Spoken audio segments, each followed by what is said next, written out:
My Strength, My Song. It's based on a verse that says, "The Lord is my strength and my song." My life from, being a young person, getting married, becoming a mother, the times that I just felt so alone and so much in despair and really didn't have anyone to turn to but God.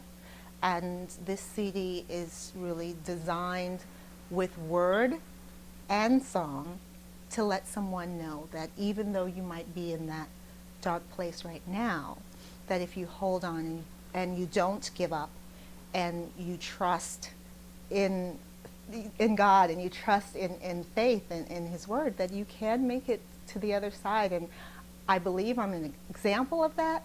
And that was my hope. That was the desire. I produced the CD, and I produced the book, and both of them are self-independent projects. But I'm not rolling in the dough, but I'm very happy because it allows me to tell my truth. It allows me to go into venues that most people can't go. I can go into a homeless shelter. I can go into a woman's rescue mission. I can speak to areas that aren't glamorous. People's responses to the CD and the concert, most people were surprised. They came to the concerts and they were touched by stories and by hearing that the same things that they feel and struggle with and wonder if anyone else around them is going through that or has that type of insecurity, to know that this person that's up there on the stage, hey, she has felt the same thing. She's doing what she needs to do even though she's not in a perfect place. What has life taught me? Well, you know what? I think Ambrose could probably speak to that.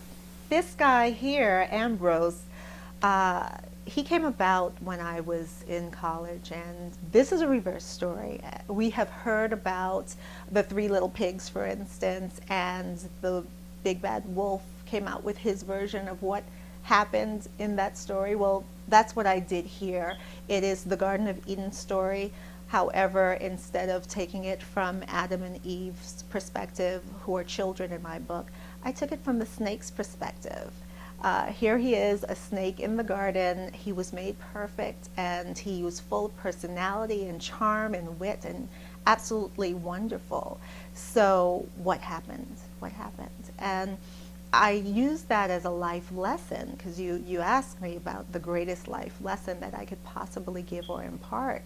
And we have to live our lives with wisdom as much as we can, because there's always the grass is greener mentality. And I think that's what happened with Ambrose. He was beautiful and lovely and wonderful just as he was. However, he saw something that he thought was more special than he was. And he wanted to embody that. He wanted to touch that, taste that, be that. And in doing so, he lost himself. He lost that wonderful radiance that he had. And that's what we do. We make that mistake of thinking that someone else's wonderfulness, someone else's brilliance is better than ours. But each of us has something very special to give to this planet. The best life lesson is to be yourself and to give this life everything you've got and leave empty.